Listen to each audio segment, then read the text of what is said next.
Brown Mkhothi. Nawa amanye kaBrown Mkhothi soloke siwakhiphile.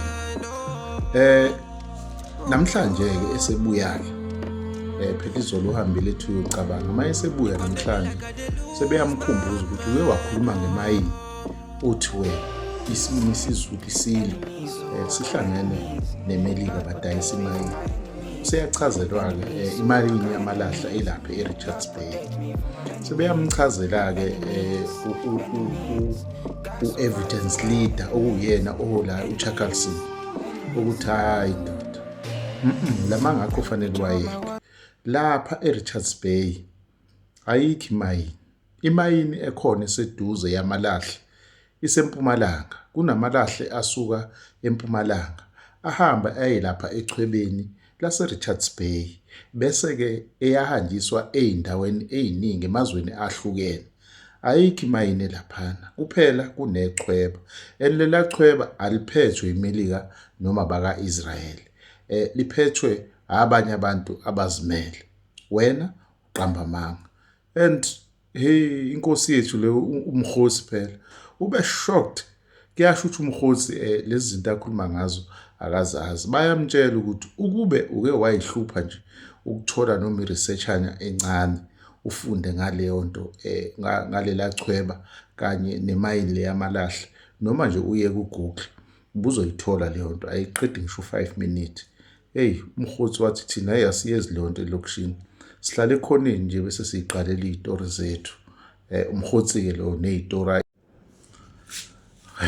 izolo uphinde wakuveza futhi uBrown Mkhothi ukuthi uKurt Matlala esezame bonke abantu abangamsiza bemchitha bonke weza eKZN uGeneral Nhlanhla Mkhwanazi ezomnxenxa ukuthi amncede. Kwase kuumuntu okugcina amthembayo ukuthi uzomnceda kule tender yakhe eyayise ibukeka engathi uzoyiluza ka360 million. Uma efika la uthi-ke uBrown Mkhothi wayemlandela yonke indlela kangangokuthi waqasha u-Uber usuku lonke elandelana naye nje efuna ukwazi ukuthi uyaphi.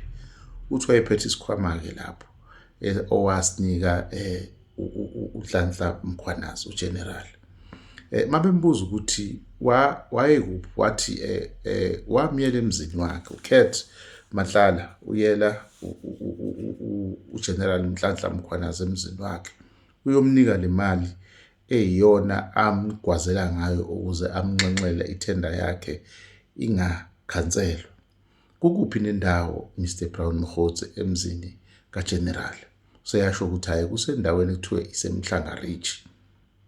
Masubheka-ke useyasuka uCommissioner uBaloyi yamcasula lento uthi yazi usekhathele amanga akho Brown Mkhothi. Brown Mkhothi njengoba sila size ngokuzoqoqa ubufakazi ukuze sibusebenzise. Thina sizoqoqa ubufakazi wena awuzili uzosiza uzosinika ubufakazi la and ubufakazi bakho kufanele bube yiqiniso. Lokho ekusile la ufaka amagama abantu and awunabo ubufakazi obuphilayo.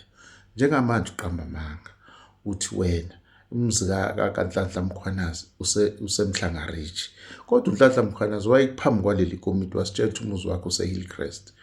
Hey mase kushiwo lento ngisho abameli bakhe uBrown Mkhothi babuka bebheka phansi ngathi sekunokuyisolo ukuthi hayi ngathi bamele indoda la ejikajikanayo nje ngento engekho.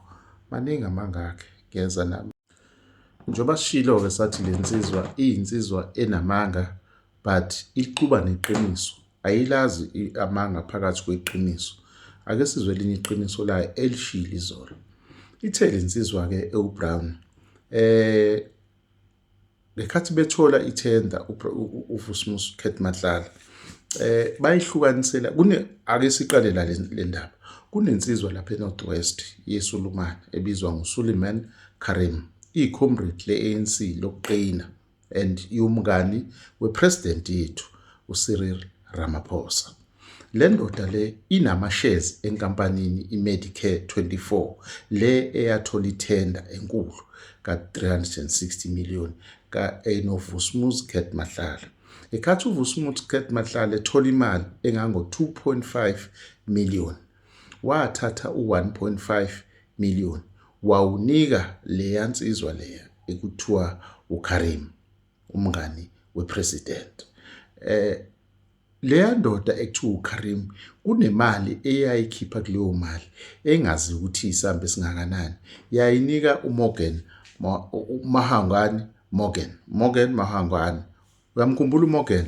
uMorgan ilo wadlelwa iy'moto zakhe ezinhle wangadliwa nomuzi, wabeka icala lokudla imali yesibhedlela saseThembisa, kodwa wangaboshwa sengaphandle ngoba uwumshana wepresident. Khona imali ayihambisa-ke ngala uKarim lo owumngani nepresident.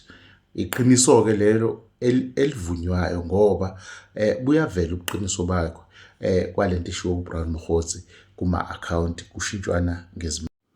Kodwa into-ke bengeke iphele uBrown engawashongo ngamanga. Kuyona le ndaba le, kunezimali ey'phuma la kulo comrade Karim ka-ANC ezinika uComrade Brown Mokgotsi usanda kuphikwa uComrade Mbalula lo wathi akayona imemba ka-ANC. Khona iy'mali amnika zona. Uma bembuza ngalezo y'mali, uphika ulala ngomhlane indoda yethu le, iqhawe lethu leli ekuthiwa uBrown Mokgotsi, uthi hhayi angizazi lezo mali aze ngithole imali mina kulapho. Kuthiwa hhayi, aziyanga kuwena direct lezo y'mali, zaya ngesandla sentombi yakho. Base bemvezela-ke i-akhawunti yentombi yakhe ney'mali zingena. Kuyashiwo kuthiwa hhayi, i-bank statement akuyona into ejwayele ukuqamba amanga. Inkukhu yasinquna umlomo-ke kuBrown Mokgotsi. And namajaji abesedidikile ukuthi ayaqala ukuhlangana nensizwa enamanga ngale ndlela. Yeza noBrown.